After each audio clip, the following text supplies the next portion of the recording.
Hi, welcome to the channel Budget Audio Review and Upgrades. Today we're reviewing these Musical Fidelity MC-2 speakers made here in the UK in 1989. But before I give my thoughts on these speakers, I'm just going to show you, tell you and show you just a quick story how I actually got these for free. Now, a subscriber of mine called Ditton Works, he done a review on these and he said he wanted to pass them on to me. I'll show you that little clip very shortly. But he's travelled a 120-mile round trip to get these to me, which is fantastic. He's given them to me to do a free review and to do whatever I want to after with these speakers. Now, Ditton Works is a channel that's just starting up, so please pop over and see him, support him, subscribe, etc. and watch these videos because very knowledgeable bloke. Used to work for Celestial Ditton a few years back before it kind of like went into other channels and different ways it went. And he knows a lot about speakers. He's got great insight. He can tell you a lot of the background and people who like design them. He can give some fantastic and some interesting insight into these speakers. And he also does repairs. You'll see some repairs on his channel, on his Facebook page, etc. And any questions, he really wants to help you out. And he does some local repairs, but obviously that's here in the UK, near to where he lives, near where Ditton used to be in Ipswich. So obviously if you come from further afield, it's going to be hard, but he still can steer you in the right direction to give some tips and some help in maybe repairing and get some replacements for your speakers. So definitely pop over and see him. So here's a little clip of him passing these speakers on to me. On the same sort of note, I'm actually going to try and get these to Michael at some point so he can do a review, because I think these fall into that category that he so well reviews. So when it's physically possible, I'll get these down to Michael and it'll be interesting to see what he thinks of them. It's always nice to hear a different person's perspective. They're on a different system in a different room, so I think that'll be worthwhile doing. So I'll do my best to get them to you, Michael. My thoughts on these. Well, to see what actually Kevin thought of these channel and Ditton Works, and obviously go over to his channel, but watch me first obviously, but go over to his channel and have a look and see what he actually thought of them, and maybe compare what I actually thought of them as well. But like I say, a great channel to look at. Okay, these are British made speakers made in 1989, made by Musical Fidelity. This was 7 years after the company was founded in 1982.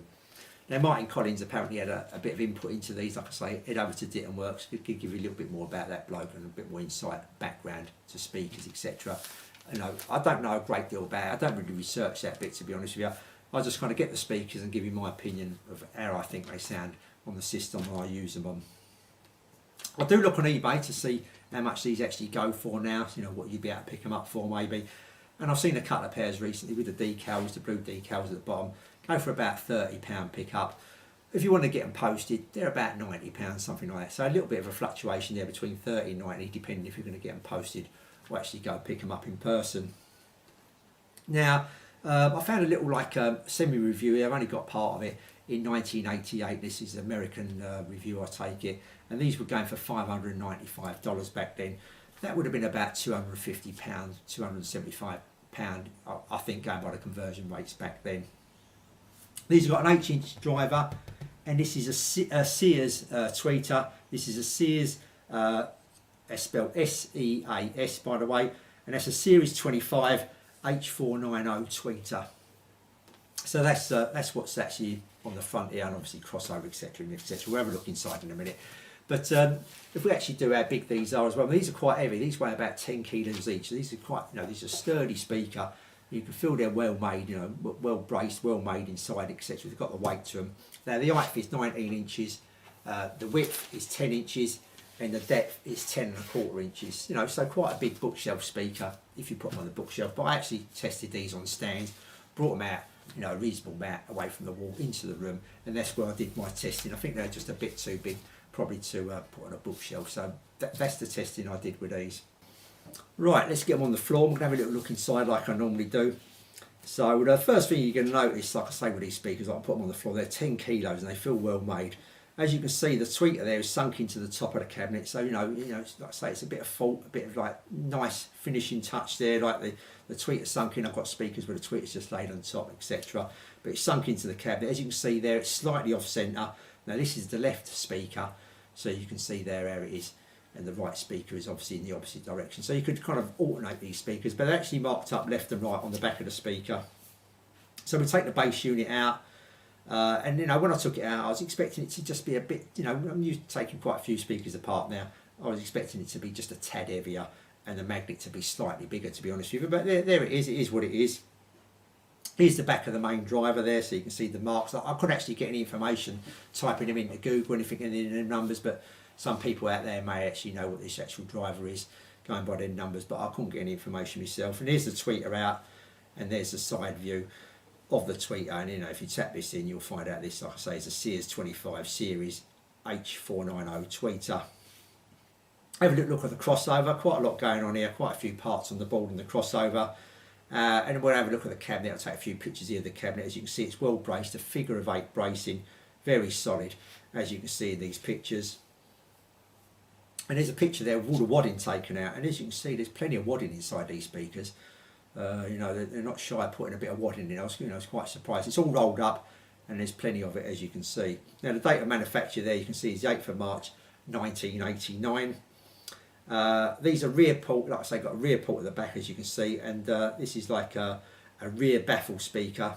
Over to Kevin's channel, we'll tell you a bit more about that on Ditton Works, but this is a rear baffle, and there's the speaker connections there. These are bi-wireable, as you can see, and I've just put 2 link wires. I didn't try and bi-wireable. I don't think it's going to make a great deal of difference in the sound, make just a tad, but I've got the overall feel for these speakers, like sound-wise, and that bi-wire is not going to make a lot of difference, I don't think.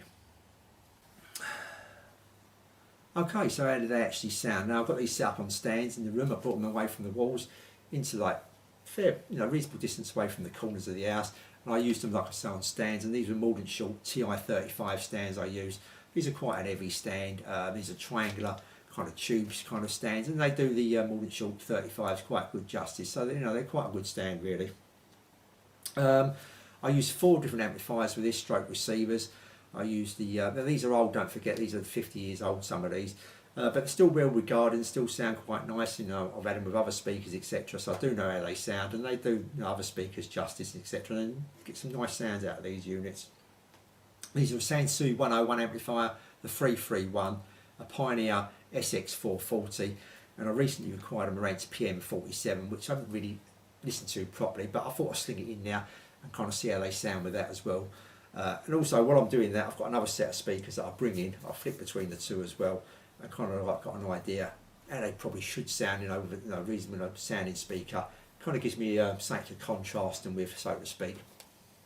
And I played music that I'm used to listening to, tracks I normally listen to quite a bit, from bands from the Jam, Blondie, Lisa Stansfield, Dina Carroll, Pink, Shakira, Level 42, Simply Red, a variety of music really. I can go on Michael Jackson, quite a few of them, Phil Collins, quite a lot of variety of music there. Over a few days I listen to it, on medium, low volume, medium volume, then I pump it right up, all that kind of thing. I kind of give a varied amount of, quite a varied amount of kind of like goings on, so to speak. So it gives me a general idea of how they sound, and hopefully how they're going to sound if you get hold of a pair, etc. So okay, I'm going to start off with the bass. Now I found the bass in these speakers to be, it goes quite low, to be honest. It's got quite a low bass to it. These are rear ported, don't forget. It's got quite a low bass, but the bass was kind of thuddy. It was like a thud bass kind of thing. It's like the one-noted thud. Okay, if you like boom, boom, boom, this is going to be ideal, like. But it's just the rest of the kit is where it struggled, like. As they're going around the kit. Clem Burke on Dream and other songs, etc., other groups, as you follow him around the kit, it just felt as his stick was hitting the skin, it was getting held back, like, you weren't you couldn't hear it hit the skin, so to speak. On some speakers you can, like, you kind of kind of feel that, you can kind of see it in the skin kind of thing. With these you definitely couldn't. It felt like stuck his pillar in each of the drums to dampen it right down to so it was so laid back and so low that you're struggling to follow it and struggling to hear it. It just doesn't sound right, So it was let down in that department with the rest of the kit. Like I say, the bass drum was fine, but just the rest of the kit seemed to be getting let down. So that was a bit disappointing, or quite disappointing, I think, really, to be honest with you.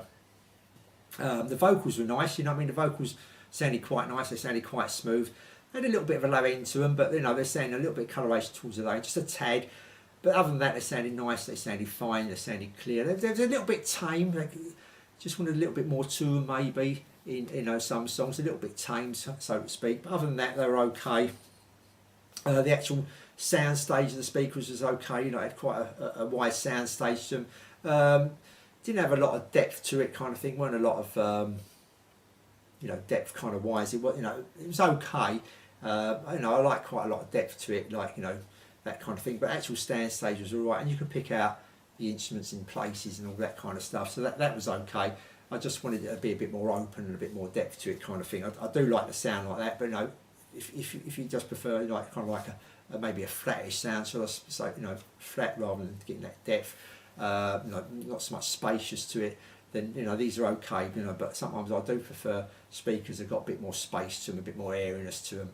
I do like the sound of that, and you can kind of hear instruments and people standing behind people, kind of thing, and all that kind of. You can imagine someone, you know, the singer standing here, and the, you know, the vocalist behind her. You can kind of like get that perception by listening to it, where you couldn't so much with these speakers. Top end was okay-ish. It was kind of rolled off. Wanted a little bit more, you know, I wanted a bit more expanded, a little bit more to it, kind of thing. A little bit more. I've got it expanded and extended. I would like it more extended, but it was okay. You know, there's plenty of detail there. You know, what top end there, going around the cymbals, and like I say, I listen out for this brush is tapping away, like just each. You can kind of, I listen out for this detail of each brush, kind of hitting the cymbals, you know, kind of it, and the shimmering and that. That kind of thing, you know what I mean? We've got shimmering instruments and all that. You kind of listen out for that. It was just, it rolled off with that, you know. I just wanted it just to carry on a little bit further, a little bit more, kind of thing. So that was okay, but you know, it could have been a little bit better, kind of thing. So these are a bit rolled off, these speakers, but all in all, they were okay. Like I say, you know what I mean. If you went out and bought a pair, and you went and picked them up for £30, well, they're okay. You know what I mean. They're going to get you going, and you're going to get some. Like I say, if you're into one of these people into boom, boom, boom, you're gonna you know, thud and annoy the neighbours, kind of thing. No, this is going to be fine. But if you want a bit more detail, you want to hear more of that kit, you want to follow that kit round, then, you know, this probably ain't the speaker to do that with. So all in all, like, you know, going back to that little review, that advert, whatever you want to call it, from, you know, 1988, where these retail for $595 US and probably $250-275 here in the UK. I think you would have been disappointed. You would have been thinking about, maybe I should box these back up and take them back to the shop. I mean, that would have been my opinion back then, but obviously everyone, you know, got different taste and different opinions, etc. But no, all in all, I can only give an honest review. I was a bit disappointed with these, but I do thank Ditton Works. Like I say, check that channel out. And he's done a 120-mile round trip to get these to me for nothing. We had a good chat, like I say, and it's a fantastic channel, and it's definitely one you should definitely go and have a look at. I highly recommend that. Okay, so I'll say thanks for watching, and I'll see you all soon.